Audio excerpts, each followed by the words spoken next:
Hello everyone, आज हम शुरू करने वाले हैं पेज नंबर 44। इससे पहले जो था हमने 43 तक कंप्लीट कर लिया था, है ना। इसमें जो सबसे पहले ये जो बताए गए हैं, ये क्या बताए गए हैं? बंध, है ना। क्या बताए गए हैं? बंध बताए गए हैं। ये कितने टाइप के होते हैं बंध का देखा जाए तो ये 14 टाइप के बताए हैं। कितने टाइप के बताए? 14 टाइप के। और 15 बंध बताया है आपका बाघभट्ट ने, ठीक है। ये जो बंध हैं किसने बताए हैं? आपके सुश्रुत ने बताए, है ना। वैसे बंधन यदि देखा जाए तो चरक ने कितने प्रकार के बताए हैं? 2 प्रकार के बताए हैं। बाघभट्ट ने 15 प्रकार के और सुश्रुत ने 14 प्रकार के बताए। ये इंपॉर्टेंट है, ये आपको याद रखना है, ठीक है। तो जो 15वां एक्स्ट्रा कौन सा माना है तो वो यहीं लिख लीजिए, उत्संग वंग। ये जो लिखा है ना, उत्संग बंध जो है वो बाघभट्ट ने बताया है। और ये कहाँ बांधा जाता है? आपके बाहू पर बांधा जाता है, ठीक है। अब जो बाकी 14 हैं वो हम उनके बारे में देख लेते हैं। तो पहला आता है इसमें, जो मैंने बुक में है वैसा पढ़ाते हैं तो इसमें भी ऐड हो जाएंगे। तो पहला जो है वो है कोसबंध, है ना। कोसबंध कहाँ बांधा जाता है? अंगुष्ठ और उंगली पर्व पर, ठीक है। अंगुष्ठ और उंगली पर्व पर जो है वो कौन सा बंध बांधा जाएगा? आपका कोसबंध बांधा जाएगा। फिर दूसरा आता है स्थदिका। ये कहाँ बांधा जाता है? उंगली और अंगुष्ठ जो रहता है और सिसनाग्र पर। कहाँ? सिसनाग्र पर। तो ये कई बार क्वेश्चन आया है कि सिसनाग्र पर कौन सा बंध बांधा जाता है? तो स्थदिका। जैसे हम कैथेटर डालते हैं यदि यूरिन का मेल में, तो फिर यही बंद बांध के ही रखते हैं ना, तो कैथेटर बाहर आ जाएगा। तो वो कौन सा बंद होगा? वो स्थदिका बंद होगा, ठीक है। कोस कहाँ बन जाएगा? अपने उंगली और उंगली पर्व पर। फिर आता है दाम। एक कौन सा बंद होता है? दाम बंद होता है। ये कहाँ बांधा जाता है? संवाद अंग पर। संवाद अंग क्या होते हैं?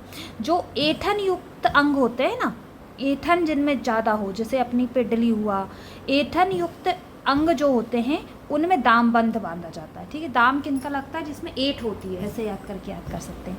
अनुवेलित, अगला कौन सा है? अनुवेलित। अनुवेलित बंध किस में बांधा जाता है? अनुवेलित बंध बांधा जाता है शाखाओं में, ठीक है। शाखा मतलब हाथ पैर में, ठीक है। फिर आता है मंडल। मंडल उदर, उरु और बाहु, बहुत इंपॉर्टेंट है, ठीक है। उदर पर मतलब पेट में, उरु में और बाहु में। इसके लिए एक बार क्वेश्चन आया था कि व्रत अंगों पर कौन सा,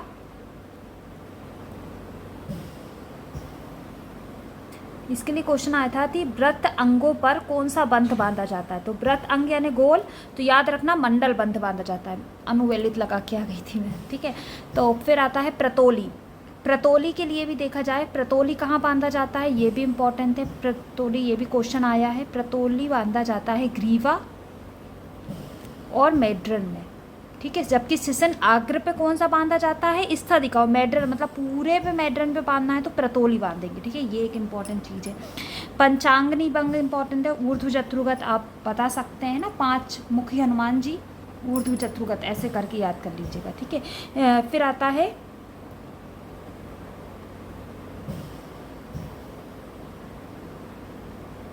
फिर अगला कौन सा बंध अपन पढ़ेंगे? अगला बंध पढ़ेंगे अपन स्वस्तिक बंध। इसमें नहीं है ना, अगला लिख लीजिए यहीं, स्वस्तिक बंध। स्वस्तिक बंध कहाँ बांधा जाता है? स्वस्तिक बंध बांधा जाता है बहुत आईएमपी, स्थानांतरण 2 स्थानों स्तन के बीच में, संधि, ठीक है, भ्रू, कूर्चक,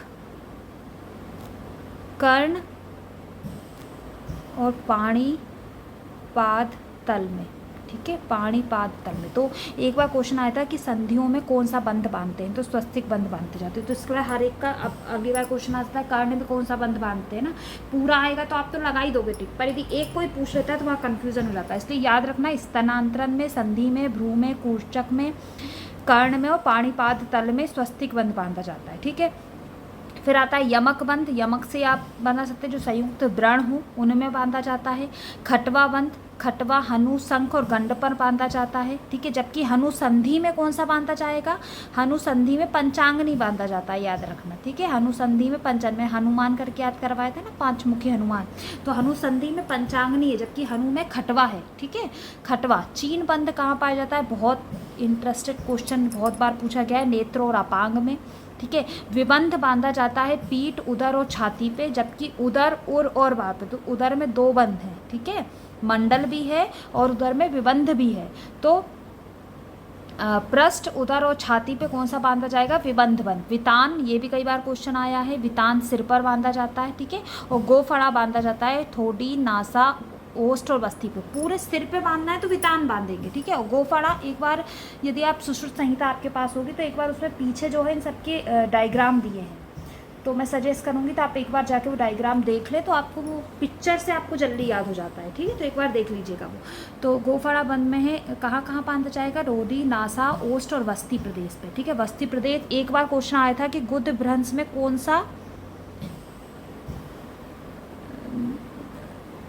बंध बांधते हैं, तो गुद भ्रंश में गोफड़ा बंध बांधते हैं, ठीक है। ये हो गए आपके बंध। ये जो एक्स्ट्रा बंध है उत्संग, किसने बताया है? बागभट्ट ने बताया है। और कहाँ बांधते हैं? बाहू पर बांधते हैं, ठीक है। इसमें जो अगला टॉपिक है वो क्या दिया गया है? अहोरात में ऋतु के कौन से, जैसे जो रात रहती है उसमें किस ऋतु के लक्षण कब दिखते हैं, ठीक है। तुलना की है। और ये कहाँ की है? सुश्रुत सूत्र स्थान अध्याय 6 के 16वें श्लोक में की गई है, ठीक है। इसका जो श्लोक है वो है तत्र पूर्वाहने बसंतश्च लिंगनम मध्यन आहने ग्रीष्मस्य अपराह्ने प्रावर्ष प्रदोषे वार्षिक शारद मध्यरात्रे प्रायुषी हेमंते उपलक्ष्यते। तो इतना ये याद करने की जरूरत नहीं है, ऐसे ही याद कर लो। प्रत्युष काल जो रहता है उसमें हेमंत के समान सुबह सुबह ठंड लगती है, पूर्वाह्न में बसंत के समान, मध्याह्न में ग्रीष्म के समान, अपराह्न मतलब 3 से 4 बजे का समय उसमें प्रावट्य के समान, संध्या वर्षा के समान और रात्रि किसके समान होती है? शरद के समान होती है, ठीक है। जो प्रदोष काल होता है ना, संध्या मतलब प्रदोष काल, ठीक है। संध्या मतलब कौन सा? प्रदोष काल, ठीक है।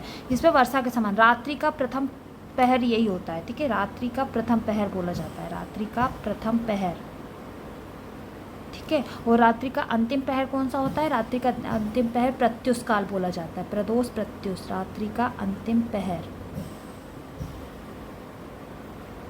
ठीक है।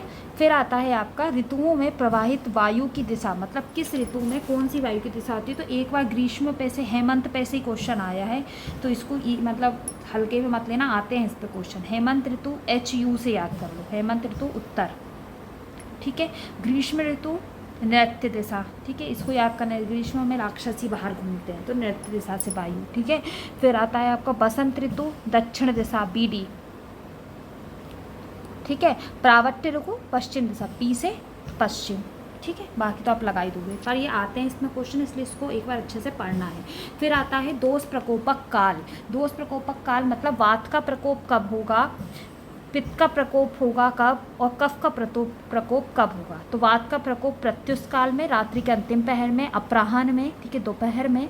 और जीर्ण अन्न होने पर घर मानते मतलब जिसमें गर्मी खत्म होने वाली होती है ना, तब वात का प्रकोप होता है, ठीक है।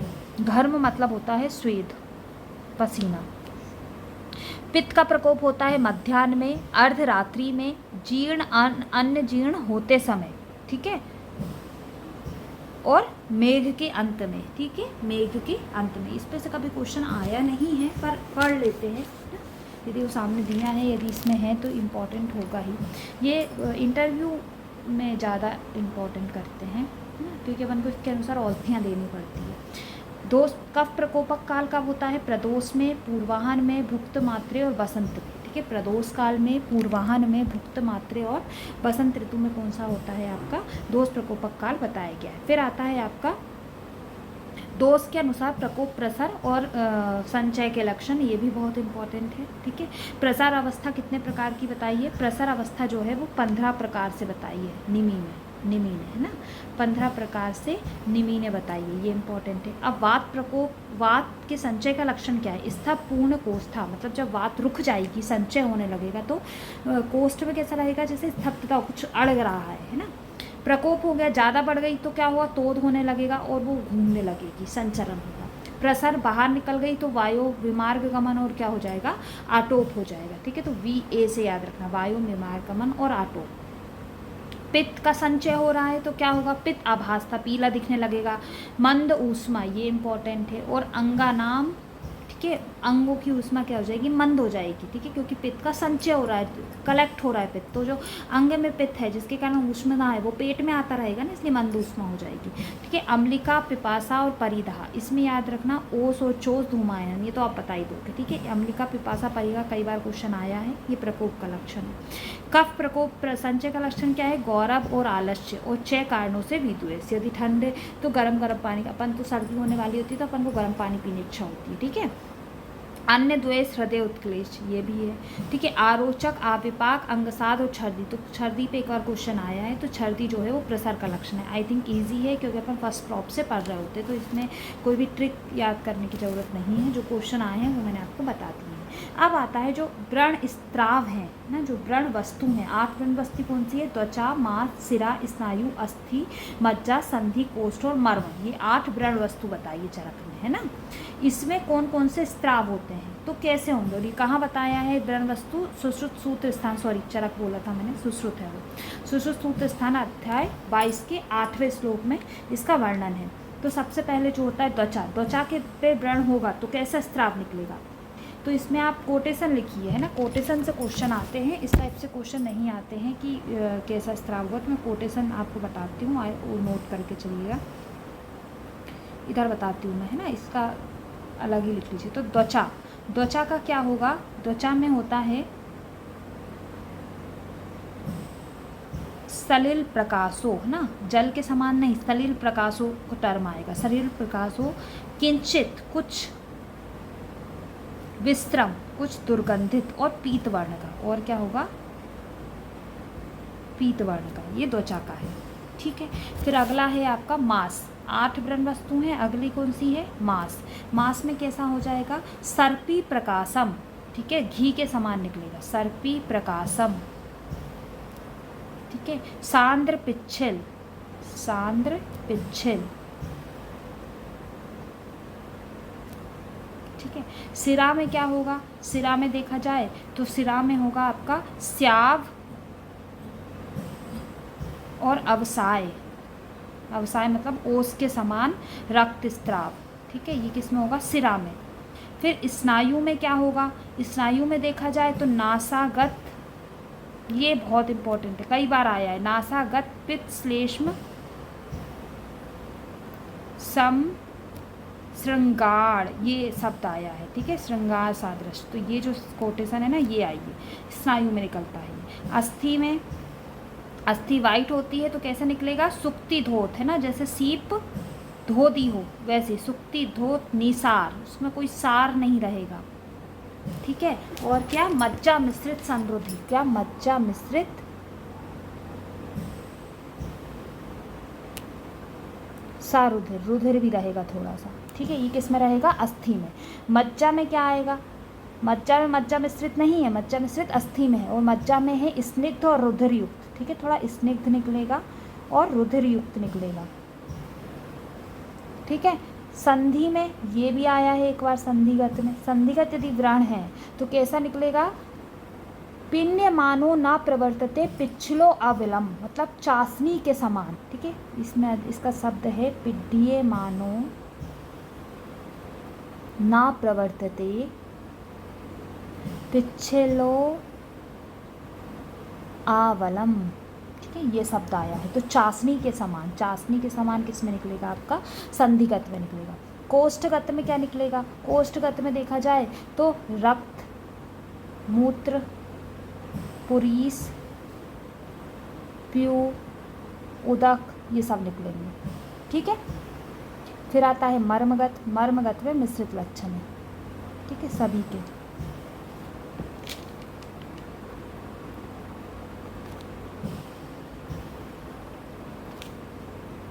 ठीक है। तो ये होगा याद त्वचा, इसमें यही बताया है ना, अस्थि में अस्थि सीप के साथ वो सुक्ति धोत शब्द आता है, इसलिए मैंने उस बताया। श्रृंगार बहुत IMP कई बार आया है, ठीक है। सिरा में यदि ये इंपॉर्टेंट है, इसमें तत्काल निकलेगा तो रक्त की अति प्रवृत्ति होगी, पर थोड़ी देर बाद क्या हो जाएगा, ओस के सादृश्य निकलेगा, क्योंकि क्यों, फाइब्रोसिस, वो फाइबर से इकट्ठे हो जाते हैं ना, वहाँ फाइब्रिन आ जाता है, इसलिए। घृत के सादृश्य मांस में, जल के सादृश्य त्वचा में, इनने इंपॉर्टेंट दिया है, बाकी जो सभी का है वो मैंने यहाँ आपको नोट करवा दिया है ना। इसके बाद जो है, इसके बाद हम पढ़ेंगे पेज नंबर सॉरी 45 है ना, जो मैं कल अपलोड कर दूँगी, उसमें शस्त्र कर्म वगैरह है। इसमें एक और चीज़ ऐड कर लीजिए, ये नोट कर लिया होगा आप लोगों ने। इसमें एक और चीज़ ऐड कर लीजिए कि कफ में कैसा निकलता है, वात में कैसा निकलता है। तो कफ का इम्पॉर्टेंट है, जो कफज व्रण होते हैं उसमें श्वेत, पांडुर और स्निग्ध निकलता है, और सन्निपातज में मिश्रित निकलता है। ठीक है, कफज व्रण में श्वेत, पांडुर और स्निग्ध निकलेगा। ठीक है, वातज व्रण में कैसा निकलेगा, भस्म और कपोत आस्थि के समान।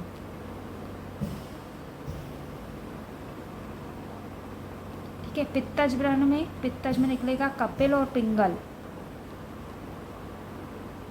ठीक है, और सन्निपातज में मिश्रित निकलेगा। ये इंपॉर्टेंट है, वात पित्त कफ के अनुसार जो स्त्राव होते हैं उनमें। असाध्य व्रण का कई बार आया है कि असाध्य व्रण में कैसा निकलता है, तो ये इंपॉर्टेंट है। तो जो असाध्य व्रण है उसमें कैसा स्त्राव निकलेगा, मांसपिंड के समान, अश्व अपान वृत्त ओष्ठ के समान। ठीक है, गोश्रंगवत, उन्नत, मृदु मांस प्रारोह के समान। ठीक है, तो ये जो है ये कई बार आया है ये वाला, और ये मृदु मांस प्रारोह वाला आया है। तो अश्वपान व्रतोष्ठ किसकी समानता है, तो ये असाध्य व्रण का लक्षण है, ये याद रखिएगा। ठीक है, तो यहाँ हमारा कंप्लीट होता है पेज नंबर 44। आई होप आपको ये वीडियो पसंद आ रहा होगा। इसको लाइक करें, चैनल को सब्सक्राइब करें। Thank you.